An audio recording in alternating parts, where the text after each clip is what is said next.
সিএএতে আবেদন করে নাগরিকত্ব পাওয়ার ঠিক 7 দিনের মাথায় তৃণমূলে যোগদান। মানে যাকে বলে বিজেপিকে তেল দিয়ে ভারতের নাগরিক হতেই দিদির দূত হয়ে যাওয়া আর কি। মানে ফুল পাল্টি। নদিয়ার এই ঘটনায় চাঞ্চল্য তুঙ্গে। কি হয়েছে সেটাই এবার আপনাদেরকে বলি। ভারতীয় নাগরিকত্ব পেতে নদিয়া জেলার হরিণঘাটা বিধানসভা কেন্দ্রের বিজেপি বিধায়ক অসীম সরকারের শরণাপন্ন হন শঙ্কর কুমার রায়। তিনি চাকদা পুরসভার 2 নম্বর ওয়ার্ডের বাসিন্দা। তার মতে তিনি ভয় পেয়েছিলেন ডিটেনশন ক্যাম্পে যাওয়ার। তার জন্য তিনি নাগরিকত্বের আবেদন করেন। তার মুখেই আপনাদেরকে শোনাবো যে হঠাৎ করে নাগরিকত্ব পেয়ে বিজেপির সঙ্গ কেন ছাড়লেন তিনি। আপনি কি চাকদার বুকে প্রথম সিএতে আবেদন করে নাগরিকত্ব পেয়েছিলেন? হ্যাঁ। আমরা দেখলাম একদম অসীম সরকার ফেসবুকে ঘটা করে একটা আপডেট দিয়েছিল যে আপনি নাগরিকত্ব প্রথম পেলেন। আপনার কি 2000 সালের লিস্টে নাম ছিল না? একটা আতঙ্কে কাজ করেছিল যে ডিটেনশন ক্যাম্পে যেতে হবে কিনা। আতঙ্ক কেন কাজ করলো? আপনাকে কি কেউ বুঝিয়েছিল? আমার পূর্বপুরুষের তো লিস্টে নাম নেই তো। আচ্ছা, সেজন্য আপনি সিএতে আবেদন করেছিলেন। কার হাত ধরে করেছিলেন আবেদন? অসীম বাবুর হাত ধরে। অসীম বাবু মানে অসীম সরকার, মানে হরিণঘাটার বিধায়ক। অসীম সরকার। তারপরে নাগরিকত্ব কবে পেলেন? নাগরিকত্ব 1 সপ্তাহ হলো। 1 সপ্তাহ। 1 সপ্তাহ যেতে না যেতে হঠাৎ তৃণমূলে জয়েন, কি ব্যাপার? নাগরিকত্ব সিএর আবেদন করেছি মানেই তো আমি বিজেপি না, আমি একজন সাধারণ মোহরি দলিল লেখক। হ্যাঁ,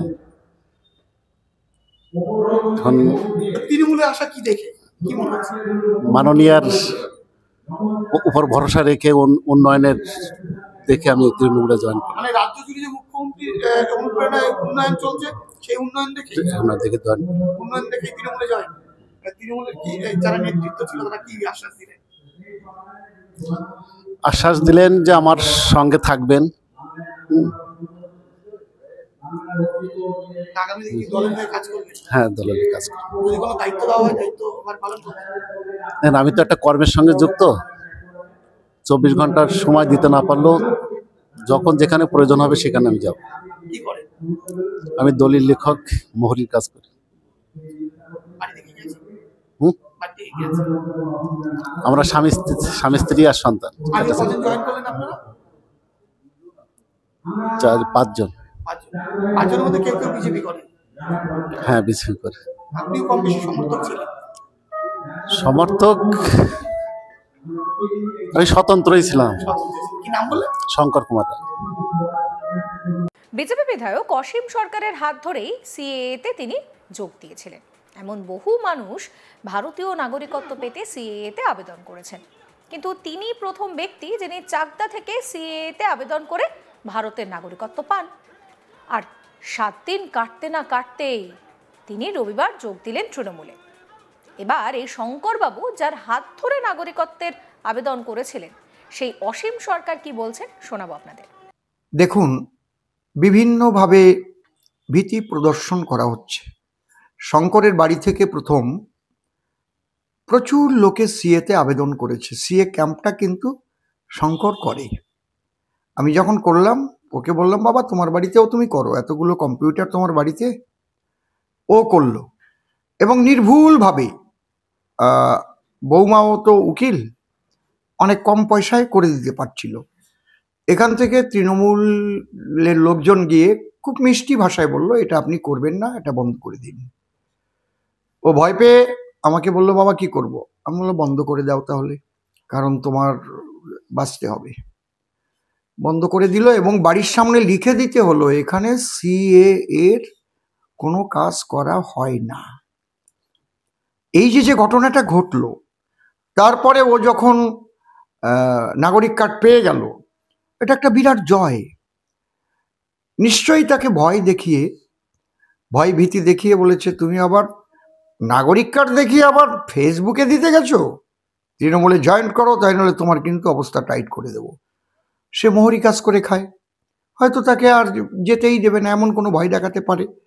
কে তৃণমূলে গেল, কে বিজেপিতে থাকলো, এটা বড় কথা না। আমার কথা হচ্ছে, ওপার বাংলার উদ্বাস্তু সম্প্রদায়ের মানুষ যারা হিন্দু, তাদের একটা হিন্দুকেও ওইভাবে রোহিঙ্গাদের মতো ওইভাবে মুসলমানদের মতো যারা এসেছিল পালিয়ে ওপার বাংলায় যেতে হবে না, তারা প্রত্যেকে নাগরিকত্ব পাবে। এটা হচ্ছে বিজেপির কমিটমেন্ট এবং আমার মোদিজির গ্যারান্টি এবং আমার অমিত শাহজির গ্যারান্টি। এখানে দিয়ে চাকদা বিধানসভা আপনাদের দখলে, আপনাদের বিজেপি দখলে, যেমন হরিঙ্গাটা কল্যাণী চাকদা পর্ব, কিন্তু সেখানে দাঁড়িয়ে দেখা যায় চাকদা বিধানসভা কেন্দ্র থেকেও 5 জন বিজেপি কর্মী জয়েন করছে। সেখানে তৃণমূলের বক্তব্য যে বিজেপির ঘর ভাঙতে আমরা সক্ষম হয়েছি, তাদের শক্তি যেখানে রয়েছে এই অব্যাহত থাকবে এই যোগদান, এবং বিজেপি থেকে বহু কর্মী দলে দলে আসবে নির্বাচনে যোগ দেবে তৃণমূলে। 2011 সালের সবচাইতে ব্রিগেডে সিপিএম এর বড় মিটিং হয়েছিল। অত বড় ব্রিগেড আর কিন্তু হয়নি। মুখ্যমন্ত্রীও হেরে গিয়েছিলেন, এটা যেন মনে রাখবেন। মানুষ ভয় পেতে পারে, একটা বাঘকে বন থেকে এনে খাঁচায় ভরে রাখা যায়, কিন্তু বাঘের মন থেকে বন সরানো যায় না। যারা প্রকৃত বিজেপি তারা ভয়ে হয়তো খাঁচায় বন্দী হতে পারে, কিন্তু মন আছে তার আমার মোদিজির উপরে। অপরিকল্পিত এসআইআর এর প্রতিবাদে বাংলার ভোট রক্ষার স্বার্থে রবিবার সন্ধ্যায় চাকদা রেল স্টেশন সংলগ্ন রথতলা এলআইসি অফিসের সামনে তৃণমূল কংগ্রেসের প্রতিবাদ সভায় তৃণমূল কংগ্রেসের দলীয় পতাকা শঙ্করবাবু তিনি নিজের হাতে তুলে নেন। তার সঙ্গে আরও 5 জন বিজেপির কর্মীরা ছিলেন যারা তৃণমূলে যোগদান করেছেন। আর এই যোগদান নিয়ে কি বলছেন তৃণমূলের জেলা সভাপতি তাপস অধিকারী, শোনাবো। আজকে এলআইসি অফিসের সামনে অপরিকল্পিত এসআইআর ও বাংলার ভোট রক্ষার স্বার্থে আমরা প্রতিবাদ সভা করছিলাম। তৃণমূল কংগ্রেসের পক্ষ থেকে, চাকদা শহর তৃণমূল কংগ্রেস ও অন্যান্য সমস্ত শাখা সংগঠনের পক্ষ থেকে। এখানে থেকে আমাদের জয়েনিং পর্ব চললো, কারা জয়েন করলো? এখান থেকে আমরা জয়েন করলাম, আমরাও দেখেছিলাম ইলেকট্রনিক্স মিডিয়ার মাধ্যমে। হরিণঘাটার বিধায়ক, চাকদার মানুষ, বিজেপি বিধায়ক অসীম সরকার মহাশয় কয়েকদিন আগে একজনের হাতে নাগরিকত্ব তুলে দিলেন, আবেদন করেছিলেন এবং তার আমরা শুনেছি নাগরিকত্ব পেয়েছি।